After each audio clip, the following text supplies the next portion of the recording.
Bueno, como les comentaba, el Estado peruano emitió bonos en el mercado, pero digamos, lo peculiar en este caso es que emitió bonos a 100 años. En principio, ¿qué son los bonos? ¿Qué implica la emisión de bonos? Lo vamos a explicar hoy día con José Olivares. Él es director de Tesoro Público del Ministerio de Economía y Finanzas. Señor Olivares, ¿cómo está? Muy buenas noches y en principio, explíquenos lo que ha ocurrido hoy. Y le pediré que empiece explicando qué es un bono. Buenas noches. Bueno, un bono es un instrumento financiero de deuda que sirve para obtener recursos de los mercados de capitales. Es llamado un instrumento de renta fija y que paga un interés a los inversionistas del mercado de capitales que buscan activos que paguen retornos sujetos a niveles de riesgo de la mejor calidad crediticia, como es el caso de Perú. Como bien mencionaba, el día de hoy la República ha emitido 3 bonos con vencimientos a 12 años, a 40 años y uno final a 101 años, cuyo vencimiento es el 28 de julio del 2121, a tasas a niveles mínimos históricos, tanto para Perú como para Latinoamérica. En este momento, este bono se convierte en un instrumento de deuda del Perú y es el más largo a nivel mundial, ¿no? Es importante 101 años. fondearnos a largo plazo. Quiero detenerme antes en esta particularidad que me parece clave. Nunca antes en la historia el Perú se había endeudado o había emitido un instrumento como este a tan largo plazo. Y entiendo que son muy pocos países los que hacen esto. Correcto. En Latinoamérica el referente es México, que tiene un bono a 100 años, y a nivel mundial un referente comparable es Israel, que también tiene un bono a 100 años. Es muy importante la demanda que se tenga por el país, la confianza que los inversionistas tengan en el país para invertir en instrumentos de tan largo plazo. Y se ha abierto una ventana de oportunidad importante justamente con el actual gobierno del presidente Sagasti. Los inversionistas consideran que el actual gobierno, el gabinete, dentro del cual se incluye el ministro de Economía, Waldo Mendoza, seguirían con las prudentes políticas macrofiscales llevadas a cabo durante las últimas décadas. Esa confianza es la que generó el día de hoy una demanda en el momento más alto de más de 15.000 millones de dólares.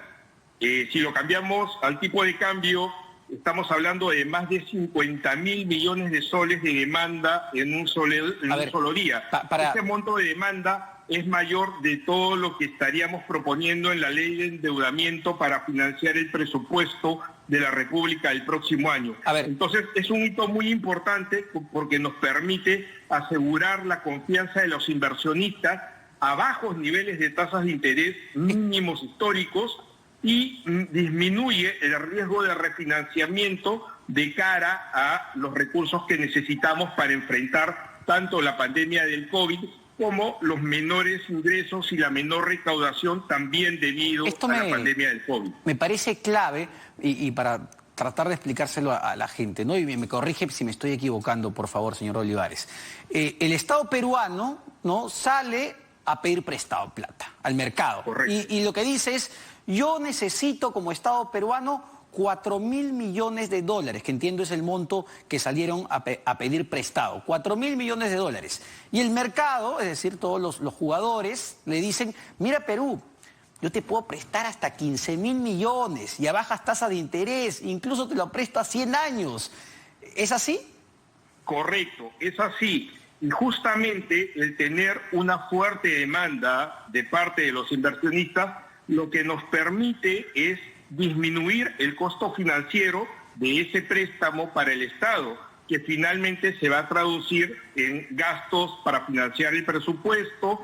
Y es muy importante también tener una curva de largo plazo para que las empresas, emisores corporativos, salgan a financiarse al mercado de capitales y finalmente financien sus operaciones. E incluso se ven reflejados en costos finales de endeudamientos de largo plazo, como son los préstamos hipotecarios. Entonces, teniendo estas referencias de largo plazo a tasas mínimo históricas, finalmente va a llegar a un menor costo de financiamiento también para las familias en general. Ahora, vamos, ¿cuál es el análisis que hay detrás de esto? Luego de ver que el Perú sale al mercado a pedir dinero prestado, hay una muy buena respuesta, bajísimas tasas de interés históricas. ¿Cuál es el mensaje político que nos puede dejar esto? Que se confía, no sé si en el gobierno peruano o se confía en ciertas instituciones del gobierno peruano. Correcto. Es una mezcla de ambas. Se confía en las sólidas instituciones que manejan la prudente política macrofiscal y monetaria del país, como son el Banco Central, el Ministerio de Economía y Finanzas, la Superintendencia de Banca y Seguros, pero también es importante el tema, cómo ven los inversionistas el actual gobierno.